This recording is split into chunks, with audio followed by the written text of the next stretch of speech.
épouse une femme comme toi? L'angle demandé, elle répond non. Chers amis, permettez-moi tout d'abord de vous remercier pour votre présence et pour l'attention bienveillante que vous accordez à ces quelques mots. Je suis honorée de pouvoir partager avec vous une réflexion qui, je l'avoue, est née d'une simple question, mais qui ouvre sur des vérités profondes. Un jour, quelqu'un m'a demandé: accepterais-tu que ton fils épouse une femme comme toi? Et sans hésiter, sans détour, presque instinctivement, j'ai répondu non. Cette réponse, brève, nette, surprend parfois. Elle peut faire sourire, choquer, intriguer ou même inquiéter. Mais elle révèle surtout une conscience de soi, une lucidité peut-être un peu brutale et une volonté sincère d'évoluer. Aujourd'hui, j'aimerais vous expliquer pourquoi cette réponse est apparue évidente et surtout ce qu'elle signifie réellement. Pourquoi ai-je répondu non? Parce que nous sommes souvent plus sévères avec nous-mêmes qu'avec les autres. Parce que dans le miroir que la vie nous renvoie, nous voyons nos défauts plus vite que nos qualités. Nous voyons nos zones d'ombre avant nos rayons de lumière. Mais surtout parce que je sais que, comme tout être humain, je suis imparfaite. Mes impatiences. Je ne voudrais pas que mon fils épouse une femme qui, comme moi parfois, s'emporte trop vite, s'inquiète trop fort ou s'épuise à vouloir tout contrôler. Si mon fils un jour rentre tard, je souhaiterais qu'il trouve un foyer calme. Or moi, dans certaines périodes difficiles, j'ai été cette femme qui laisse le stress gouverner son humeur. 2. Mes exigences. J'ai parfois mis la barre si haut que même moi, je n'arrive pas toujours à l'atteindre. Alors accepterais-je que la compagne de mon fils soit aussi exigeante avec elle-même et peut-être avec lui? Sans doute pas. 3. Mes blessures. Nous portons tous des cicatrices, mais certaines des miennes m'ont parfois rendue méfiante, trop prudente ou même un peu dure. Je ne voudrais pas que mon fils vive à côté d'une femme qui, comme moi autrefois, met du temps à accorder sa pleine confiance. 2. Mais derrière ce non, il y a aussi de l'amour et de l'humilité.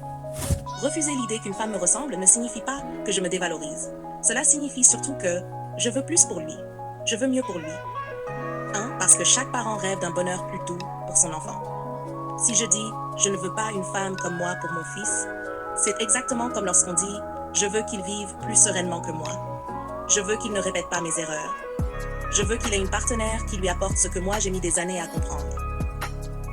C'est une manière de reconnaître humblement que mes défauts existent et que, comme toutes les mères, je veux protéger mon enfant, même de ce que j'ai été. 2. Parce que les défauts que j'ai tolérés chez moi, je ne veux pas les voir le blesser. On est souvent indulgent envers soi-même, mais pas envers ceux qu'on aime. Si mon fils devait souffrir d'un défaut que moi-même je porte encore, je m'en voudrais. Alors oui, instinctivement je dis non, pas une femme comme moi. 3. Pourtant, avec le temps, j'apprends aussi à voir mes qualités, et il serait injuste d'oublier qu'il y en a. Ma loyauté. Je suis de celles qui restent, qui soutiennent, qui protègent. Et si je devais reconnaître une qualité que j'aimerais transmettre, c'est bien celle-là. 2. Ma capacité à aimer profondément. Quand j'aime, j'aime avec sérieux, avec sincérité, avec constance. Et si une femme aimait mon fils avec la même intensité, alors peut-être que ma réponse non deviendrait un peut-être, voire un oui.